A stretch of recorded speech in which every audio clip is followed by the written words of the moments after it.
Okay, this is Jimmy Jive, and you're listening to Motor City Rock Talk. My guest is the rhythm guitarist keyboard player for the Ruiners. He's also the lead guitar player for a Ruiners side band called Bat Hearse. Today, my guest is the one and only Jungle Josh. How you doing, bud?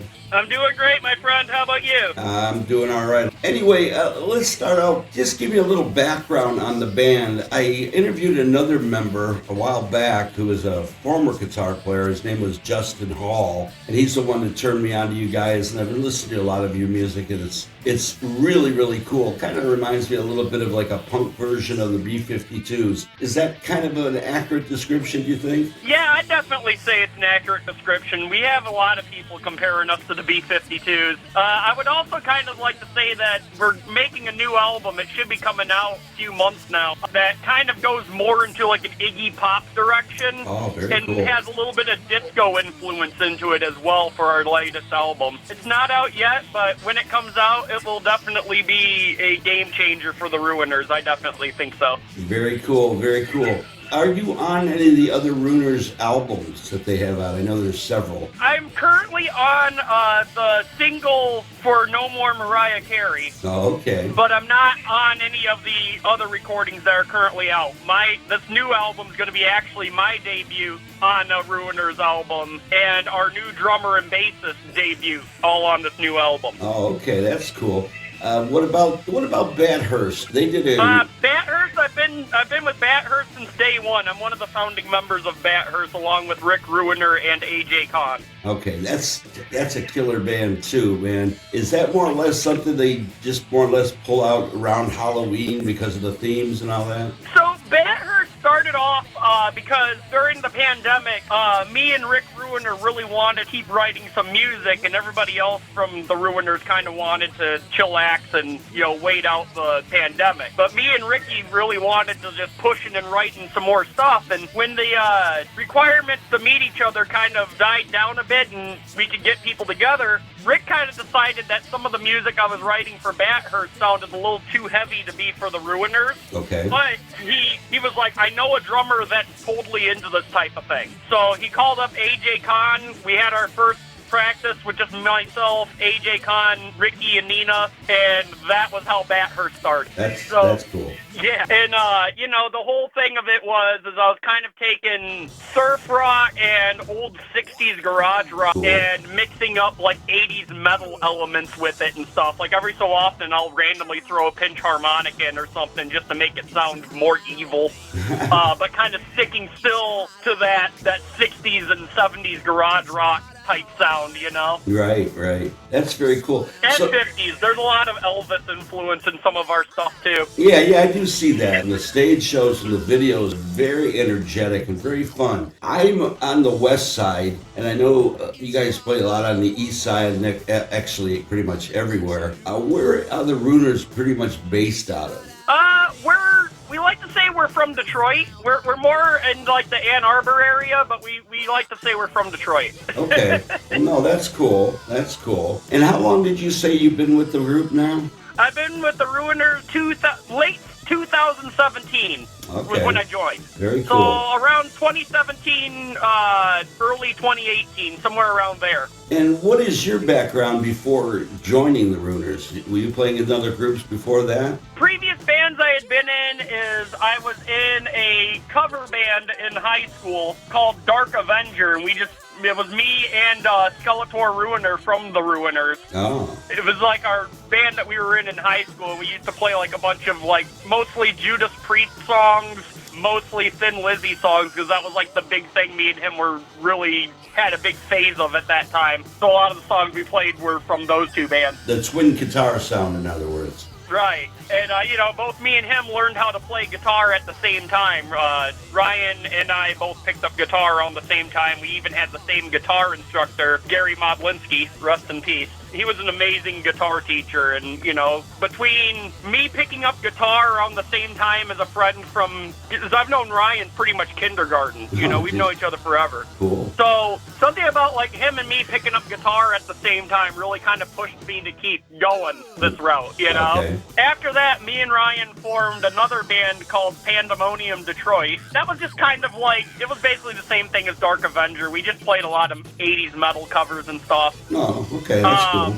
And then after that, I kind of went on a little bit of a hiatus, but then I came back with another project called Alien Storm, which was, again, me and Ryan Goldsworthy. And Alien Storm was kind of like me and Ryan trying to bring back the whole 80s metal thing. We used to, like, do our hair up with the Aquanet and the whole 9 yards. And we did Alien Storm for a few years, and then it just kind of fizzled out. Like, we were having trouble trying to find a drummer that worked with that band, and we just kind of permanently threw it on the back burner at some point. Mm-hmm.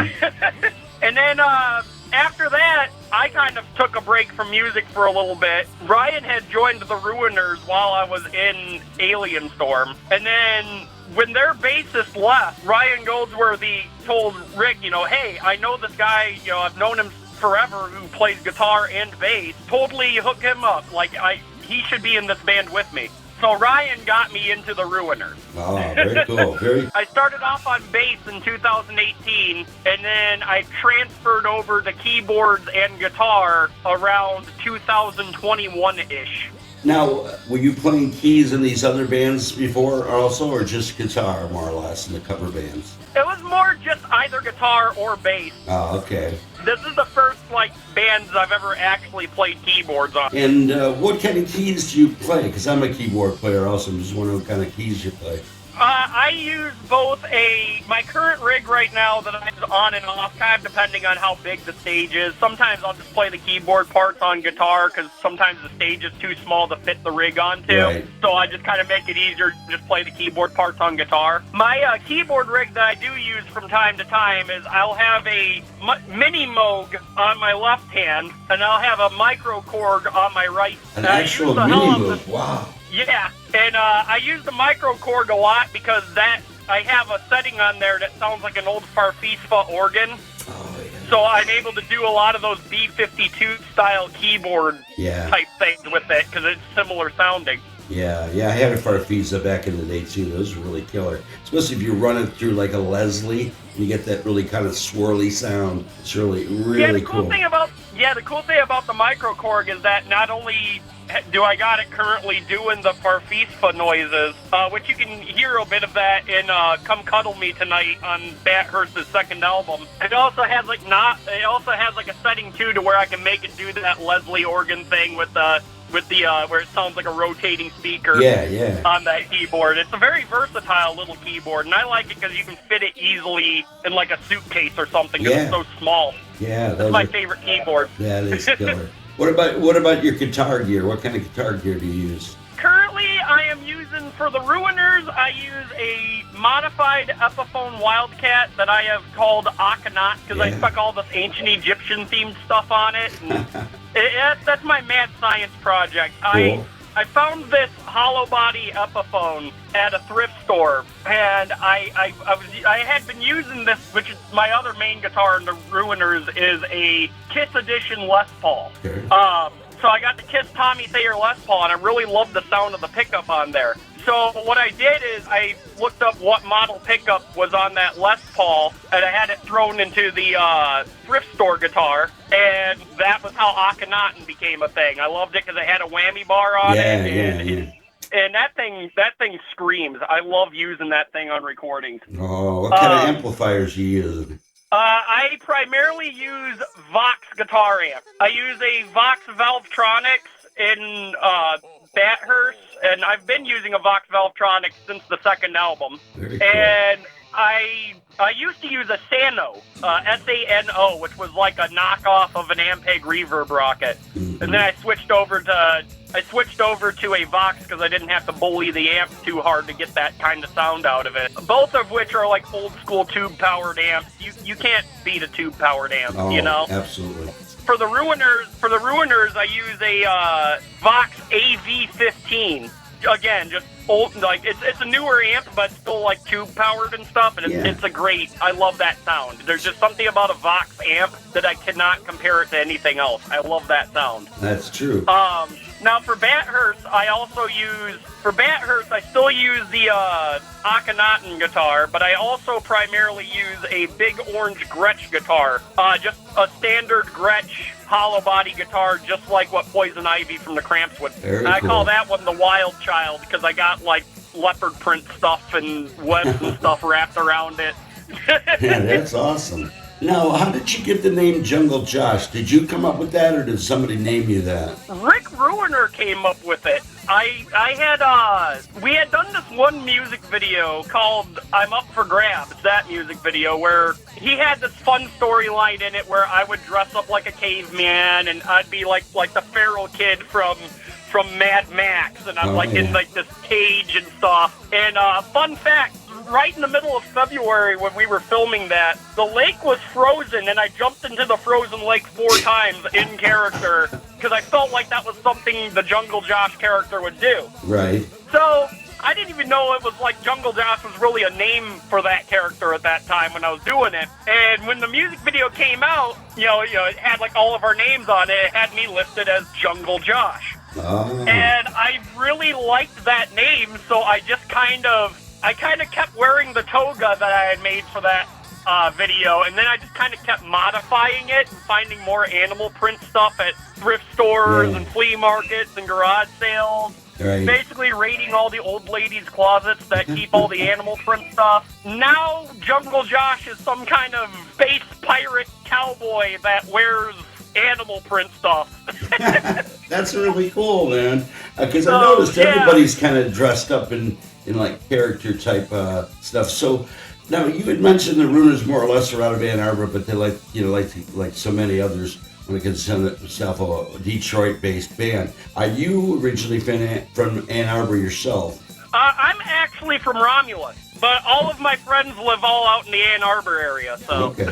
Do you guys play like any of the college scene out there, or do you play mostly just the bar scenes? We mostly play a lot of outdoor festivals, specifically in the Royal Oak area. They seem to really like us in that area. And we'll have shows every so often that are in Detroit, but most of the time we're always playing outdoor festivals. Well, that gets kind of rough in the winter, in Michigan anyway. What about the Token Lounge? That's really close to me. You guys play there ever? Yeah, we've played there a few times, actually. I think I've played there 2 times with the Ruiners and 3 times with Bat Hearse. I might have done it 2 times with Bat Hearse. I don't remember. But we have played the Token Lounge a few times. One of which is we opened up for Sweet 3 weeks before the bass player died. Yeah, I meant to go to that show, but I got caught up in some other stuff. I love Sweet. Love the band Sweet. So it's kind of an honor that we got to open up for them for like one of their last shows, you know? Sure, absolutely. What are some of the other clubs you guys have played? You play East Side clubs too, I imagine? Played, both of the bands have played the Beachland Ballroom in Ohio a few times. Oh. That's over in Cleveland. Yeah. That's like a pretty big, that's like Cleveland's version of CBGB. Is a good way I can describe that place. We also played, I can't think of the one venue, but we played venue Oak, and that was a blast. I already mentioned the Token Lounge. We did that. We played the Loving Touch, Ferndale. Okay, yeah. And the rest of the shows we all do are usually just outdoor festivals. It's very rare we're ever doing an indoor show. I'm wondering, how old are you as far as going back in time to some of these clubs? Are you in your 20s, 30s? I am actually 31. Well, you're old enough to remember some of the old clubs, like the Ritz, Track, some of those other places. Did the Ruiners back in the day ever play those places, like before you were in the band, you know? I'm sure they might have, but that would have been before I joined. Oh. I do know that when I was in both Dark Avenger and in Alien Storm, we played the Ritz a lot. We also used to play Simon's After Dark with the old bands, too. Another venue that's long gone now. Yeah, what about any of the clubs in, like, Hamtramck, the Hamtramck Pub, Lily's, any of those? have played Smalls. Smalls. We opened up for the Super Suckers. Yeah, that's a cool little club. Played there a lot back in the day. That was a cool little club. So you're talking about a new album coming out. Now, how much of it are you involved in as far as the writing, or does Rick do a lot of the writing? Usually it's, so for Bat Hearse, I write a lot of the instrumentals, and then I send it off to Rick, and then Rick writes lyrics for it. Okay. And there's a couple of songs on the new Ruiners album where it was the same process, so I sent it to Rick, and then Rick put lyrics on it. Ryan actually wrote a few of the songs on the newest album. Same thing, he just kind of sends stuff to Rick, and Rick puts lyrics on top of it. It's kind of a cool environment way, because it's like, you know, my strength is I'm better at writing instrumentals than I am at writing vocals. And Rick is like a vocal genius. Like, you could just start clapping your hands, and he'll immediately, like, already have lyrics made up for what you were clapping. Like, he is great at that. Wow. He's a bit older, though, isn't he? Yeah, he is a bit older. The Ruiners themselves has been around the early 90s. Yeah, that's what I thought. Obviously, I am not one of the original members. Right. That's why I had mentioned Justin Hall, who I interviewed earlier, who kind of checked out the show, and he had mentioned the Ruiners, and I had heard of the Ruiners, and probably even seen you back in the day in the night. Well, obviously not with you. Seen them back in the day. Right. I've heard so many good things over the years and stuff, and the videos are tremendous. Now, as far as the videos, where are most of those filmed? Is there a particular place you guys do the videos, or does it depend on the song? Most of the videos that we have done are all at the Ruiner Ranch, which is an undisclosed location, protected by Batman and Robin themselves. Okay. Well, Rick seems to be kind of like a genius of some sorts, because I noticed and I heard that for the Bat Hearse, he actually built or created that car, that hearse. Is that correct? Yeah, he took a Cadillac hearse, and he used to be like a welder. I think he said he was like a welder for GM at one time. Does a lot of welding art. He's actually a teacher over at Wayne State University, I want to say. That's what he does. He's all into, like, you know, making sculptures and stuff using welding. Wow. And he said that it was an old Cadillac hearse that he chopped up and modified to look like the Batmobile. Right, that's cool. And he also said, and I'm allowed to say this because he said it in a few interviews already, so I can't get in trouble for this. He also said that the front bumper of it came from a light pole that fell over at the college that he teaches at. And he stole the light pole and, like, reshaped it into the bumper of the Bat Hearse. Now, is that something that you guys ride in as far as promo shots or anything like that? Or is it... We usually use it in a lot of the music videos. It's very rare we take it outside of the Ruiner Ranch. We mostly use it for music videos. Now, is that where you guys do all your recordings? Is that recorded? Do you record there also, or just videos? We just do videos there.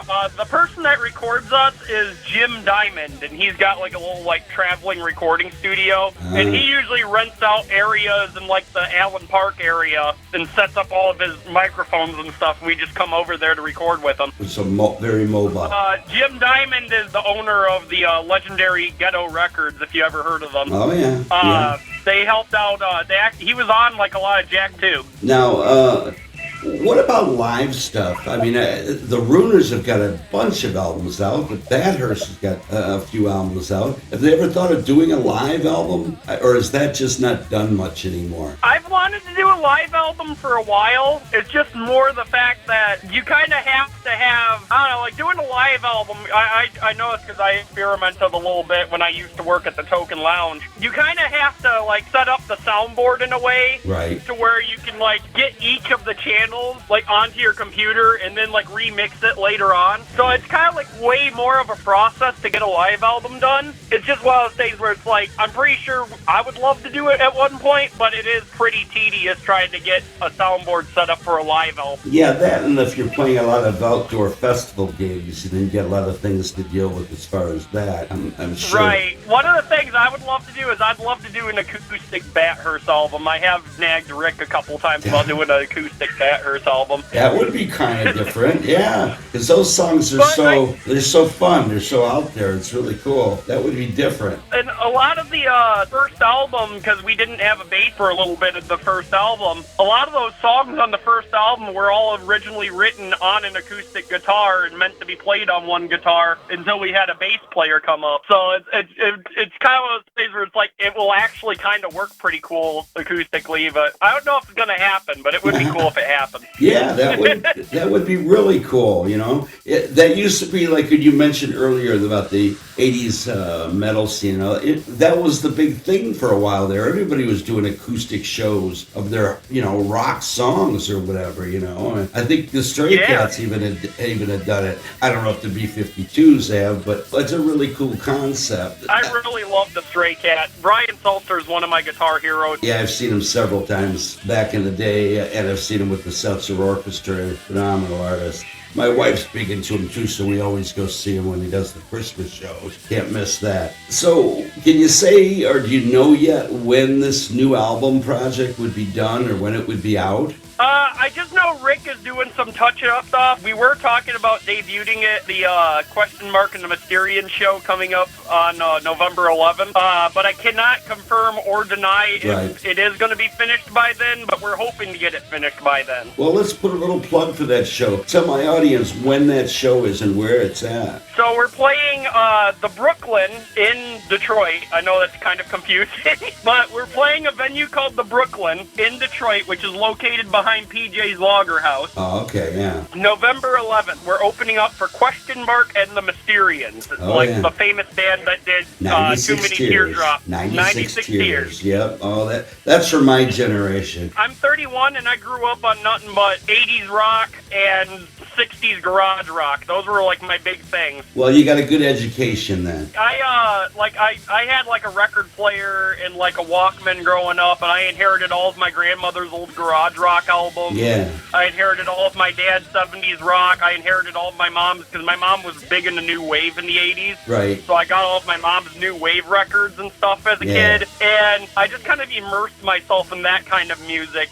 But anyway, it's kind of fun because when Ryan picked up guitar, he got more into the metal side of things and kind of went more the shredder route, whereas I kind of went more the Iggy Pop and the Stooges route and kind of became more of like a strummer than a shredder. That's fine. It's all good, but man. It's kind of cool because when both me and Ryan Ruiners worked together, my kind of lumbering, really sloppy cowboy chords over top of his shredding just works so well. Yeah, it's a good combination. The female vocalist in the band, what's her background? Can you tell us that?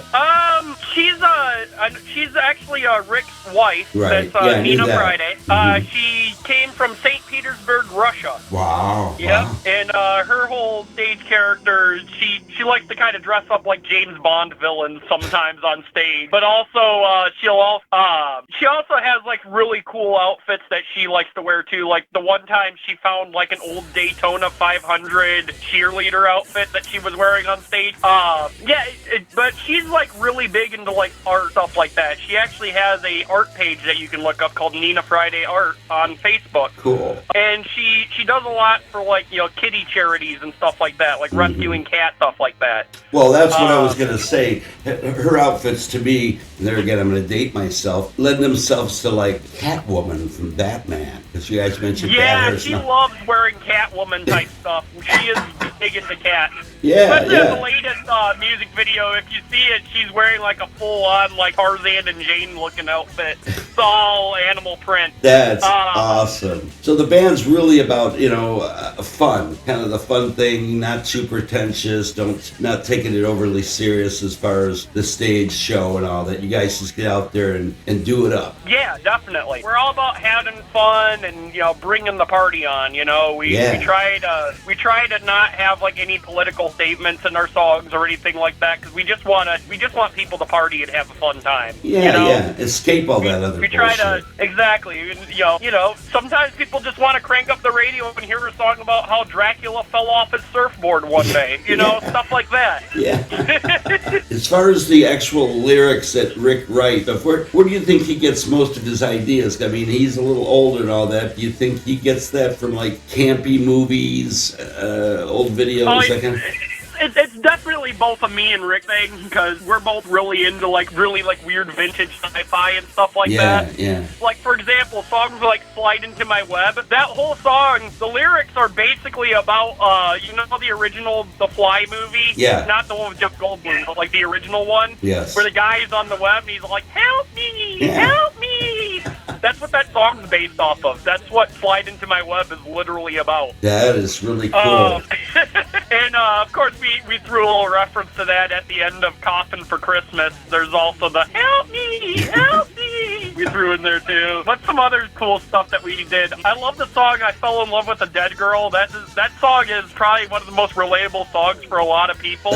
Because the idea for Dead Girl is like, we got the idea from like when you get like a magazine that has like supermodels on it, but like it's like 20-something years old, and like the people in it are probably long dead by now. Yeah. You know, but it's like, oh man, she looks so good, or, you know, he looks so good, you know, and it's like, you know, I fell in love with a dead person. Yeah. That's kind of the whole, again, that's what Rick was kind of playing with those lyrics, you know. Oh, that's awesome. So it's like just kooky stuff like that, you know. Sometimes we'll get like ideas from music from like old horror movies. Sometimes we get like, you know, like a funny like what if scenario, and that becomes the lyric. Another song that we did, I don't think it's going to wind up on the new album, but we did a song at one point called Tom Cruise VHS tape, and literally like it was just, he had a bunch of copies of Top Gun at his house, and he decided to write a song about all the Tom Cruise tapes he had. Are you going to write anything about Taylor Swift? Any kind of rip on her? I mean, come on now. We did rip on Mariah Carey last I know. year. We did write No More Mariah Carey, and that is currently out right now to listen. Oh, I know, I've heard that, but I mean, that's kind of old school now, man. Mariah Carey, yeah. She's defying. She's gonna come out any second now and tell us that doesn't want to watch Christmas. That's true. That's true. She's defying. Another fun one. I'd say about 2 more days she's gonna defaw. It is the end of October. That's true. That is a staple for Christmas music. That's true. What about Madonna? Have any play on Madonna? That'd be another good one, huh? Because you were mentioning there might be some disco-y type stuff on it, you know. There is some disco stuff. Ohio Players, that's kind of like our influence for kind of that's awesome. Throwing a little bit of disco stuff. We have a little ritual that we have every single time we're driving to a gig. We always try to make sure that Roller Coaster of Love is somewhere on the set list to our gigs. And that's just kind of our ritual. We listen to Roller Coaster of Love, you know. Roller Coaster! Yeah. You know, the whole... That gets you pumped up a little bit, little vibe there. Yeah, that's cool. Yeah. Do you guys that's use kind like... of our pump-up song. Do you guys use any kind of like opening music or anything like that, or any kind of background kind of tapes? We tried to do open music a few times, and it never really worked out that well live. Like, it was always like we always had art coming right in after opening track and stuff. Yeah. So we just kind of just pull it off punk rock, you know. We just kind of get up on stage and go, hey, we're the Ruiners. 1, 2, 3. Da, da, da, da, you know. Yeah. You know. Well, now we start off with Miserlou, but you get what I mean. Yeah. That's cool, man. A lot of fun. I have a cool story about Ted Nugent if you want to hear it. Sure, absolutely. So back when I was like, I want to say I was like 6 or 7 years old, he used to have this TV show where he would like hunt deer and stuff like that. And I was really into bow hunting. I still am into bow hunting. I shoot a bow still. And I don't hunt animals though. I just do targets. Just to clarify, the people that like animals, no, I do not kill animals. I shoot targets. All right. But anyway, so he had this whole thing at the end of every episode, you know, right, Ted Nugent, you know, he'll respond back, right? Well, there was this outdoor Rama that was going on, and Ted Nugent's wife was there, and they had like the thing to write Ted Nugent, and I wrote this whole thing of how I lived in the city, and I really wanted to learn how to shoot and how to hunt, but because I live in the city, I never got to do that. He contacted me back. He called my phone number at my house and told him that I was going to his camp for kids. Cool. So I got to go to his camp for kids. I learned how to hunt and shoot as camp kid. And at the end of the whole experience, he actually brought an acoustic guitar and played an acoustic set for all of us and was like showing us stuff on his guitar and things like that. And that's what kind of sparked it to get me to start playing guitar, was being that close to Ted Nugent. at that time and him showing me stuff. What really cemented me picking up guitar, however, was a few years after that, I got to see Devo live. You know Devo with the flower pot, with the good, them guys? We are not men, we are Devo. Exactly. I freaking love them guys. They are like my all-time most... Whip it good. Oh, yeah. They're my all-time most favorite band of all time. Like, literally, like, everything I write, I'm pretty sure anyone could hear the Devo influence in a lot of the stuff I write. That's awesome. So anyway, I got Devo live a few years later, and we wound up staying in the same hotel that Bob Mothersbaugh was staying in. And I got to meet Bob Mothersbaugh, and he gave me one of his guitar picks. Cool, very cool. And that was my pick of destiny moment. Between the Ted Nugent moment and the Bob Mothersbaugh moment, that was what made me want to pick up a guitar, and I have been playing guitar ever since. Well, you mentioned Devo. Another band like that I would think would lend itself to this kind of style and the humor in the lyrics would be the Tubes. Are you familiar with the White Punks on Dope? I have never heard the Tubes. Now I have to go look them up. Come on. You gotta check out the Tubes, man. Sushi Girl, man. She's a beauty. White Punks on Dope. Oh, yeah. That's some stuff that would definitely... Right. I'm sure Rick has heard of them. Oh, I'm sure. All right, man. Well, I'm going to let you go. I really appreciate you spending the time with me and all that. And we're going to try and check you guys out on that date because I've been wanting to see the Ruiners for a while. Like I said, I probably saw them back in the 90s. Being an old man like I am, my memory is not as good as it used to be. But keep up the good work. Keep writing that funny stuff, man. Hopefully we make more cool videos like that. Give my best to everybody in the band. And we'll see you down the road somewhere, okay? All right, my friend. Hey, it was a fun interview. Thank you so much for reaching out. I had a really fun time talking to you. Me too, man. I really, really appreciate it. All right, man. You take care. Have a good night. You too, my friend. Have a safe one. You too. Bye-bye. Anyway, that was Jungle Josh from the Ruiners and from Bat Hearse. Need to check these guys out, man. They've got some great stuff, man. They're on YouTube. They're on Spotify. Just a lot of fun. Their videos are very campy, kind of like the old 60s stuff when he mentioned Bat Hearse. Kind of like picture the old television show, Batman, and you'll get the idea. Anyway, this is Jimmy Jive saying, keep rocking.